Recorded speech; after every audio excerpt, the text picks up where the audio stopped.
So we will talk about healthy longevity.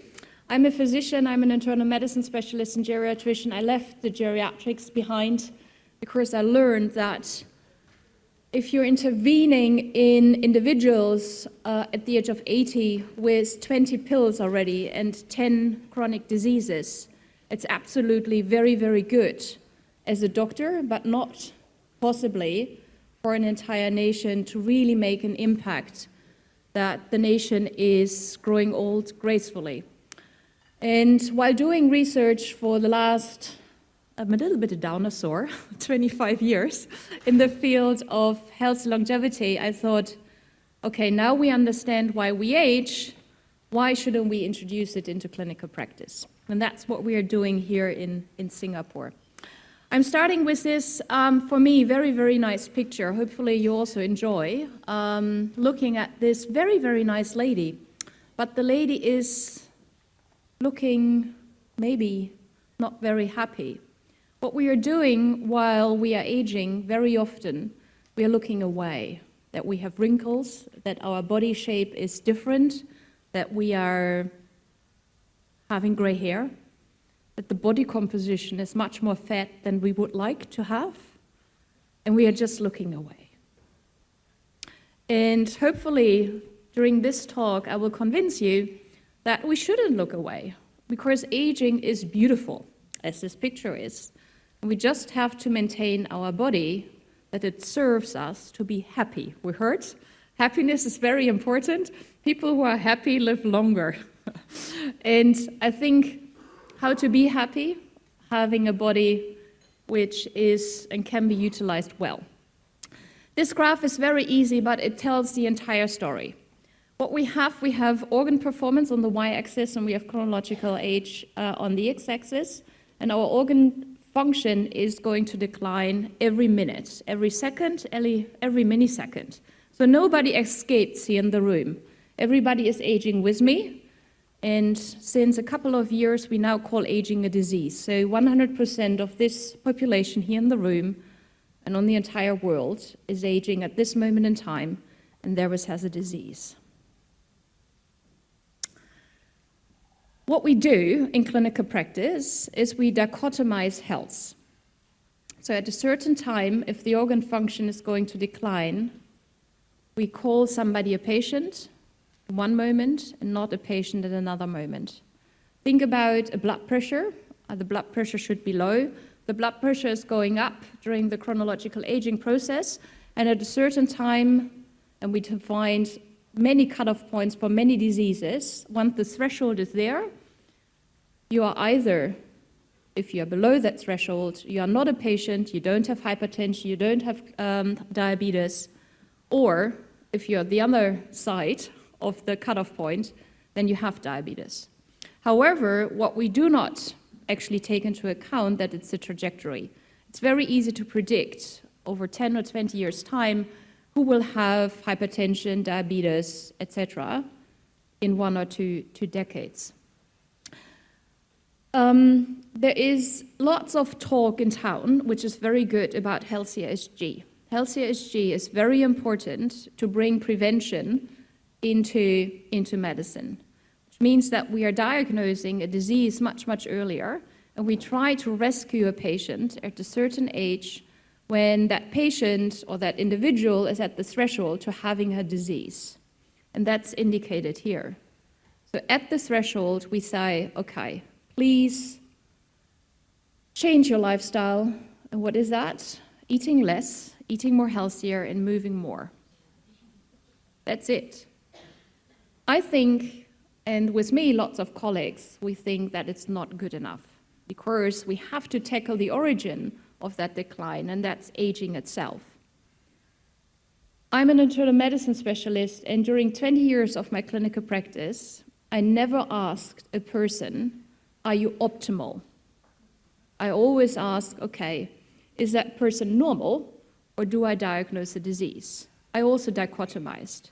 But what we now know is that normal is not good enough. Think about yourself. Do you want to be the normal boy or girl in class? No. You don't want your children just to be normal. You want to be the best, maybe. You want to have a career. or maybe not. Maybe normal is good enough, but most of the times we thrive for being optimal. And we don't do that for our body. And what kind of asset do we have? Only one. That's our body. And we only have one. And I don't think it's disposable. So we are now thinking about individuals at the age of 20 to 60. Are they diseased? That's normal conventional medicine. Are they just normal or are they optimal? And how do we get from a normal stage to an optimal stage? If you are going to your GP, the GP is very likely to say, yes, everything is normal. Good, go. You're going to an annual health screening, you're waiting until something is abnormal. So now we have reference values actually for optimal to make somebody go from normal to optimal, that we are lowering the odds to having an age-related disease in 5 years, 10 years, and maybe 30 years in time. So that's what we are tackling within a new brand of healthcare, and that's longevity medicine. What we also do, which is much more in the research stage, is how can we prepare individuals to prepare really the body for their offspring? So how can we already take care of individuals who want to become pregnant to give the best chance not having an age-related disease 50 years later after birth? Because we know that what the body is of parents really determines how the health is of their children decades later. But that's the future. So now you know that everybody is aging. I think nobody escapes time at this moment in time. Maybe not if you believe in Star Trek. So everybody is a customer of healthy longevity. So why is it important? And here longevity dividend kicks in. So how can we, might there be a beneficial financial benefit if we are increasing the health economically, a benefit? And interfering in the biological aging process, because aging itself is the greatest risk factor for age-related diseases. And we already know that we have a huge number of costs. We have lots of multimorbidity. Nobody escapes nearly at the age of 70% have at least 2 or more chronic diseases. There's lots of cost involved. On the other hand side, if we would slow down the aging process and we could actually delay the incidence of age-related diseases and therewith prolong the lifespan, there would be a huge economic benefit. And to interfere in that system, we needed an enabler. And that's what we achieved a couple of years ago with the WHO, with the World Health Organization, to actually get an ICD-11 code. So what is ICD-11? That's a Bible. So medical doctors have a Bible with lots of diseases in there, and we have abbreviations, and the abbreviation for aging as a condition is XT90. So while having this code, I am now, as a physician, able to diagnose a disease in everybody here in the room. So you all have XT90. So I'm not sure if you like that. However, there is of course something different also in the story, and I will come back to that later about diagnostics. But because in principle, there are lots of consumers for that market. The longevity ecosystem is like not growing, but it's exploding. You see a graph of 2 years ago, how many companies are already investing in the longevity space, and it's just phenomenal. And there was an exponential growth roughly since 5 years time. So there's lots of investment, there are lots of companies in the field to make somebody healthy and to escape death. What is longevity, in my view, not? And I will show you a couple of examples. It's not being a cryonaut. Who wants to be a cryonaut here in the room? Anybody heard about a cryonaut ever? So a cryonaut is, if you're nearly dead, people will infuse you a substance and put you, when you're dead, into a fridge, a liquid nitrogen tank, and so you will be at minus 180 degrees. And once science is actually able to defrost you, then we will defrost you, because then you are again here on Earth. There are 3 stations, cryonaut stations on Earth, one in Spain, one in China, one in Russia, and the one in California just closed, or it's a little bit in doubt what really happened, but it seems to be inactive. But lots of people in the longevity space want to be a cryonaut. If your budget is not good enough, then just go for the head, and otherwise it's the whole body. Then we also have colleagues like Aubrey de Grey. He's a good friend of mine. He is an immortalist, and he says, I think it's reasonable to support that one could oscillate between being biologically 20 and biologically 25 indefinitely. And he says that this will be reality in the next coming decade, no problem. We have others, and these are more consumers, and you might know Brian Johnson, who is already on the longevity treatment for a couple of years now, who now says, okay, I'm younger than my kid. He is getting stem cell therapies. He is getting the blood from his kid to be younger. He is doing lots of exercises, and he takes 111 supplements a day. This is not health and longevity medicine because it's absolutely not based on evidence. It's also not this. This is happening in Singapore. Okay, let's feel younger and be younger. And if you want stem cell therapies, we have another clinic in Malaysia. Just cross the road and come back. We do the treatment elsewhere. This is absolutely not what we want, because for a good reason we have regulations, and for a good reason we have the regulations to say, is it evidence-based, yes or no? Not good practice, in my view. But what is it? I just came back this morning from the Kingdom of Saudi Arabia. They have launched Hevolution, and Hevolution is a fund to fund aging research with $1 billion a year to accelerate what we already know, to help us to build, for example, big networks to bring phase 3 and 4 studies around the world into the clinical practice, to, in the end, to help physicians to make somebody younger.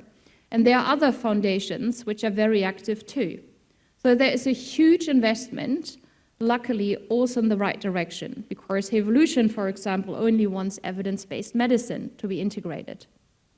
And we as researchers now also found the light and say, okay, we have to work together. For example, in the Clock Foundation. Anybody heard about clocks? Do you know how your clock is ticking at this moment in time? So the clocks is nothing else than a biomarker of aging, measuring how old somebody is biologically, which is very different from the chronological age. Somebody can be 36 while being 40 chronologically, or can be 44 while being chronologically 40. So we have all these clocks being applied now, even in clinical practice, and now we really bring all the research together to say, okay, which clock is most accurate? And this is what we also do in the Biomarker of Aging Consortium, where we bring the brightest researchers together to say, okay, how can we now accelerate the field that you or your neighbor tomorrow could get that, if it's evidence-based, if it's accurate, to bring it into clinical practice. We also need not only education for laymen and for politicians, but we also need healthcare professionals who can do the job if we are really revolutionizing the healthcare, which is currently just focused being on diagnosing diseases and treating diseases if it's already too late.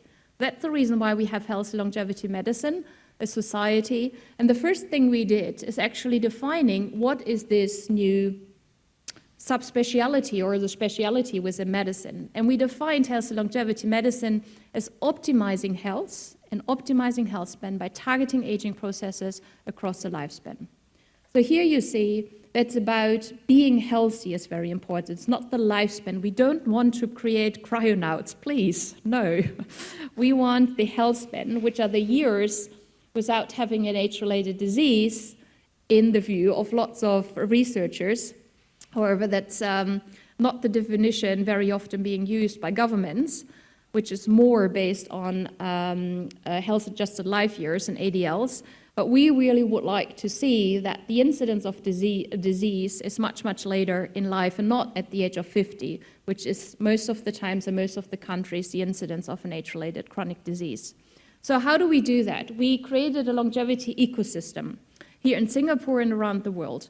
So I have good news for you because we can fix mice, and we can fix Drosophila, and we can fix C. elegans, which is a worm.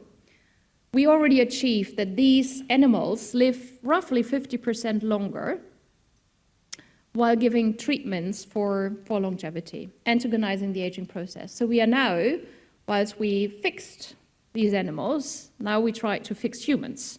And of course, it's not about fixing. Think about your body as a dashboard.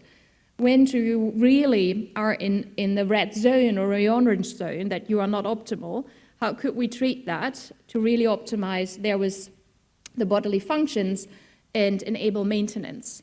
So that's what we are doing in the clinical arena of the Center for Health and Longevity, doing lots of diagnostics, doing lots of randomized controlled trials. We bring that into clinical practice, and in the end, of course, everybody, we have to democratize it. We bring it into public health. There are two main pillars, and that's we have to accurately say how somebody is aged. So we need good biomarkers of aging. We would like to diagnose somebody is 38 instead of 40, or it's 44 in terms of 40. And then we need the right interventions for that individual based on their aging phenotype.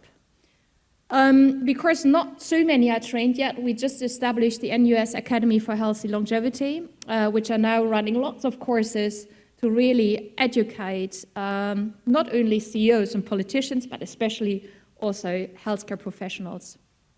We have to bring that into a much, much wider network, because if we are fixing Singapore in terms of the health span, and you already heard we are a blue zone, I think there's lots of debate at the moment if we are really a blue zone 3.0 already. But we have to bring it into the arenas and discussion tables at the WHO. So lovely that we are living at the moment in the UN, United Nations Decade for Healthy Aging, which I'm advising. So we really talk there, how can we bring the measures, the KPIs for different countries into the field that we are really establishing health.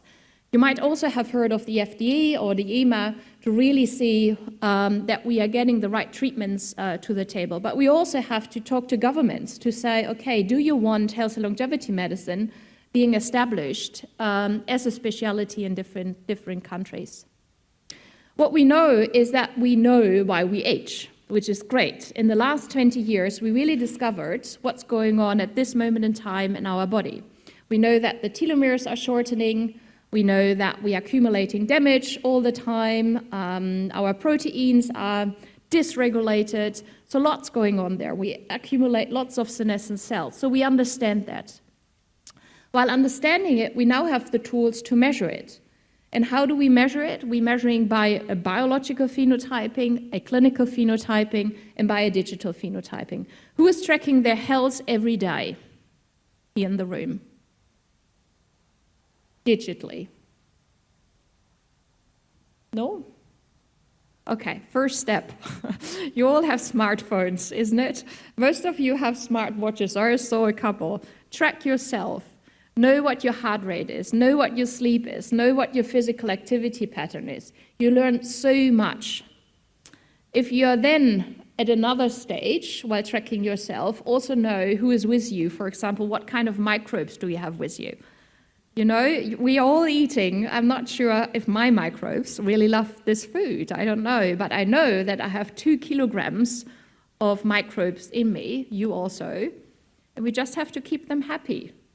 And depending on what I eat and you eat, you keep them happy or not. And that's related to the risk of dementia 20 years later. So while knowing yourself, of knowing somebody, I as a physician, knowing how somebody is functioning, in terms of their genome, their microbiome, their habits, their happiness, we can then really look forward to have personalized interventions, which is given on the right-hand side. So we have drugs, we have supplements, we have lifestyle interventions, we have environmental intervention. Think about lightening, noise, think about how your sleep quality because of your pillow. The best investment you can have is buy a new pillow. So, and of course, this is a marginal investment for something great. Then the biomarkers of aging. So you already see here molecular, physiological, and digital. So we can all measure that, and there's a revolution of technology, and we should really take that into account. And what we have is 3 different biomarkers of aging. One is just a predictive, a prognostic biomarker. So think about something predicting something in the future, but that something, for example, yellow fingers for smoking, if you're coloring your yellow fingers, is not really determining if you won't have cancer, yes or no, because it's really not responsive to any intervention. So we have to disentangle what a predictive biomarker is and a responsive biomarker. And then we are also using surrogate outcomes. Of course, my field is difficult that we are showing that we have economical value. Because if I'm treating a 30-year-old, I'm treating that person for 5 years, then if the person is 35, I have to wait 20 more years until that person has an age-related disease. So I need surrogate markers. And that's what we find in blood samples, for example, using all the clocks. We established such a clock, for example, with data of the UK Biobank, where we really were able to show that if somebody at baseline is already biologically older, that person is much more likely to have an age-related disease 6 years later, which is great because then it could be a very, very good surrogate marker. So all these kind of clocks are available at this moment in time. We can also predict what's happening when. In this analysis, also the UK Biobank, 140,000 healthy individuals, we looked at the change of organ functions in the first 6 years and then compared them to the next coming 6 years. And what we wanted to look at is the rate of aging within individuals of different organ systems, within individuals determining outcomes later in life.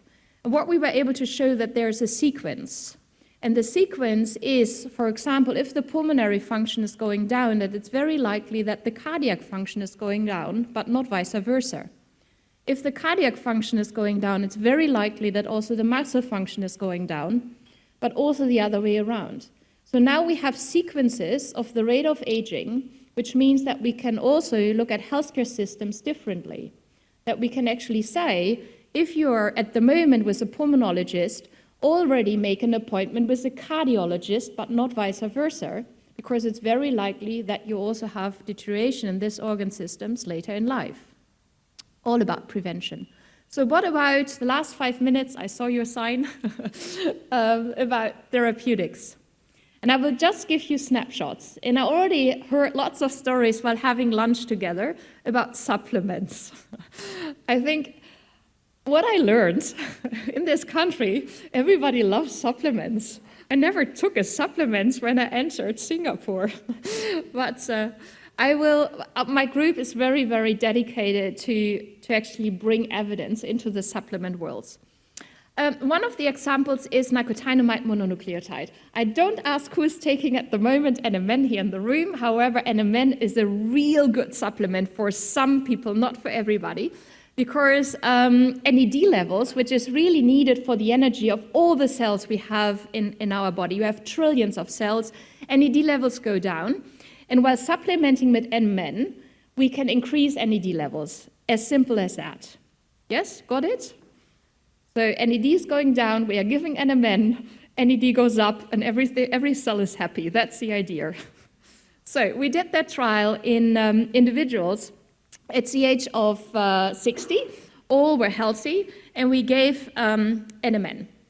And the NAD levels went up, and you see that on the left-hand side, and dependent on how much dose we gave, 600 milligram of NMN is great. If you give 900, you have the same effect, so don't buy more because NMN is very expensive, I would say, but there's also a huge variation. And individuals who had actually a higher NAD increase had a better outcome. So it's dependent of how your body reacts on that NMN treatment and how much NAD level goes up. And we measured the walking speed, which is a very good biomarker of aging, and we measured the quality of life, a little bit the happiness of these individuals. And what we were able to show is that if people go 50 nanomole per liter up in their NAD level, they had the greatest chance that their walking speed was much, much higher compared to the control, and also the happiness score, the quality of life was much, much better. So, which means you should not just take NMN, but you should measure NAD levels. And you should only take NMN if also NAD is down. Yes, so don't spend your money on anything and just buying it, because if you do not need it, you just ask your liver and kidney to just get rid of it, and you don't use it.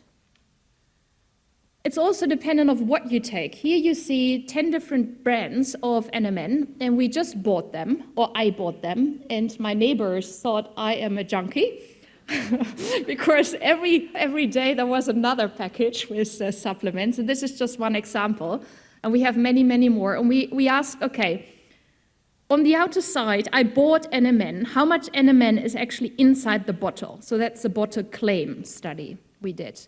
And what you see here is if you buy Hansen of Abinopharm or Wonderfeel, it's very likely that NMN is inside. However, if you are buying the other ones, especially the red ones, 0 NMN is inside.